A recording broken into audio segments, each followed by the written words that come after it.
Muy buenos días. Se nos va yendo el mes de agosto. Estamos ya a martes 30 y nuestra lectura está en Filipenses capítulo 2, versículos 14 y 15. Haced todo sin murmuraciones ni discusiones, para que seáis irreprochables y sencillos, hijos de Dios sin mancha, en medio de una sociedad malvada y perversa, en medio de la cual resplandecéis como lumbreras en el mundo. Hemos estado meditando ayer en lo que Pablo decía acerca de el querer como el hacer. Dios infunde energía tanto a los deseos como a las acciones del creyente.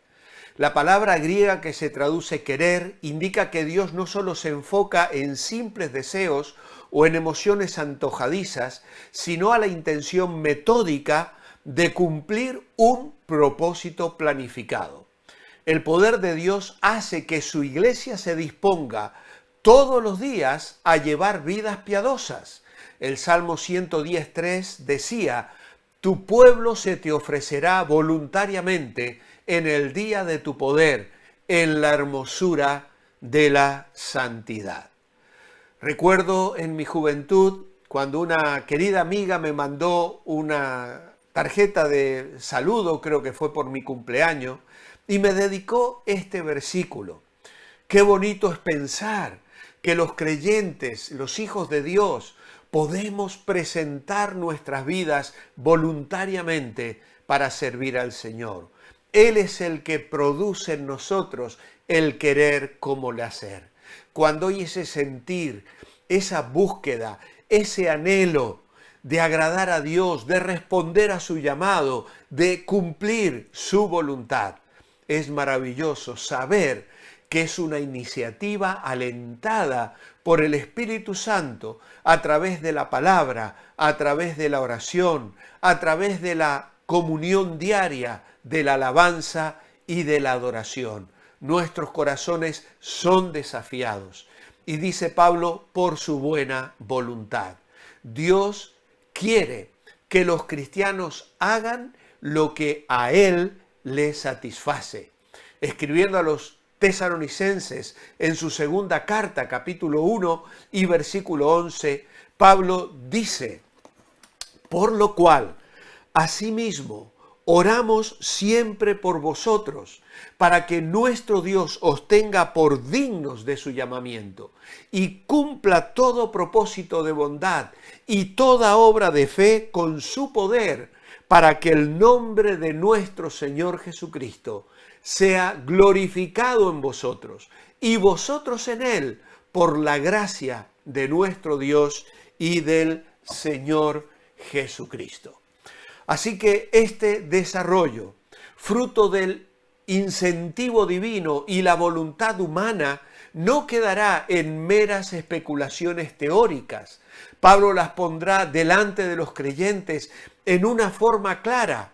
Ocuparse en la salvación con temor y temblor significa hacer las cosas de la manera que él va a señalar a continuación. Y entonces dice: haced todo sin murmuraciones. Esto tiene que ver con nuestras palabras, sin refunfuños ni contiendas. La palabra griega que se traduce murmuraciones es un término cuya pronunciación misma describe la forma de hablar en voz baja y quejumbrosa, una murmuración. Tenemos un ejemplo algo gracioso. Una mujer comenta con otra: pobre don Pedro, mira qué buen hombre lo que hace la bebida. Observándole tal vez borracho, tirado en un rincón. La otra, que escucha este comentario, le contesta: bueno, tan pobre no sé, porque él bebe y se divierte. La pobre es la mujer que lo tiene que aguantar. Pero claro, hay una tercera que interviene y esta hunde el puñal hasta el fondo. Lo que habría que ver es si no bebe por causa de la mujer. Esto hablar de un problema ajeno, del que no formamos parte del problema ni parte de la solución, es lo que se llama murmuración. Y en nuestros pueblos, nuestras ciudades, nuestras aldeas, nuestra familia, nuestras iglesias, nuestros grupos de hogar, nuestros amigos, caemos fácilmente en la ironía, en la crítica cínica y en la murmuración. Y Pablo dice, sin murmuraciones, ni contiendas. La murmuración básicamente es un rechazo emocional a la voluntad y la providencia de Dios, así como a las circunstancias que Él ha permitido en la vida de una persona.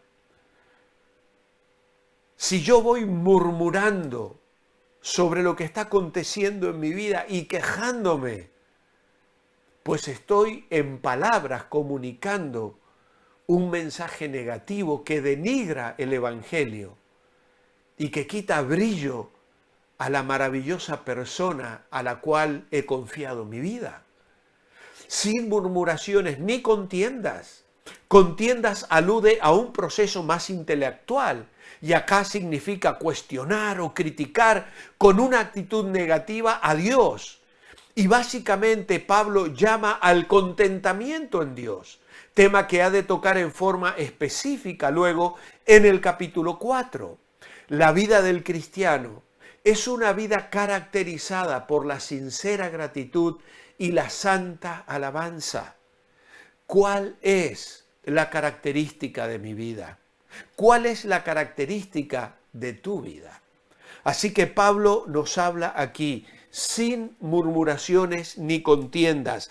Tiene que ver de ocuparnos en la salvación en cuanto al uso de nuestra conversación, de nuestras palabras, de nuestro lenguaje, de aquello que comunicamos, ya sea murmurando o cayendo en discusiones que critican, que dañan, que son una expresión de queja, de descontento, que dañan la iglesia, la familia, las ciudades, los políticos. De cuántas cosas los creyentes debiéramos cuidarnos para, como hijos de Dios, honrar al Rey a quien servimos y en donde tenemos colocada nuestra dirección postal, nuestra ciudadanía, dirá después Pablo, está en los cielos.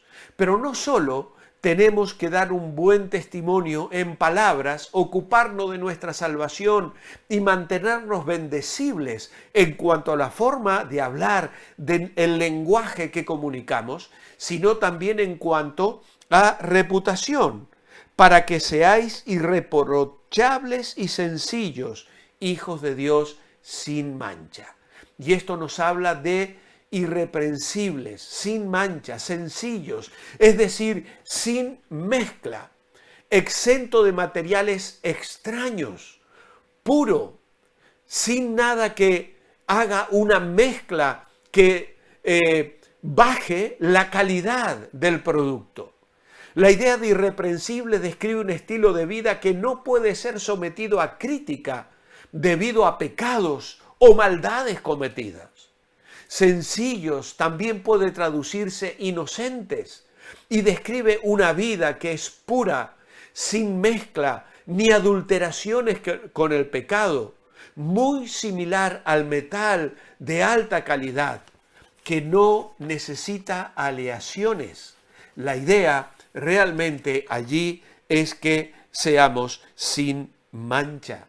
Para Pablo, ser irreprensible era una meta en su propia vida y ministerio. Y quiere decir que nadie puede apuntarle a él ni apuntar a un creyente con un dedo acusador por haber violado los principios en que ha basado su creencia. ¿Cuántas veces oímos personas que dicen, sí, esta es puro bla bla, mucho palabra, pero luego, vaya, lo que hace, lo que critica, cómo ha perjudicado a otras personas? Qué pena, ¿no?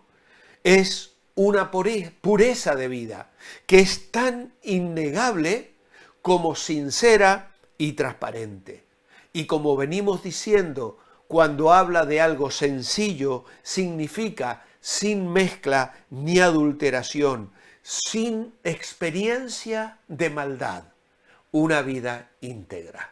Qué hermoso es cuando una persona que no tiene un pasado oscuro, porque se ha privado de entrar en experiencias oscuras que han entristecido a Dios y que han servido para que el nombre de Dios sea blasfemado por aquellos que no le conocen.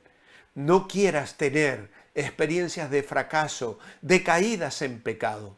La historia del hijo pródigo no tiene que ser tu historia, ni tiene que ser la mía.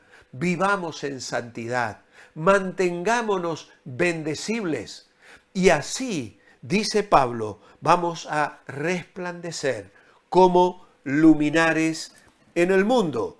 Dice aquí, en medio porque estáis en una sociedad malvada y perversa, en medio de la cual resplandecéis como lumbreras en el mundo. Esta generación maligna y perversa. El mundo es maligno y perverso espiritualmente.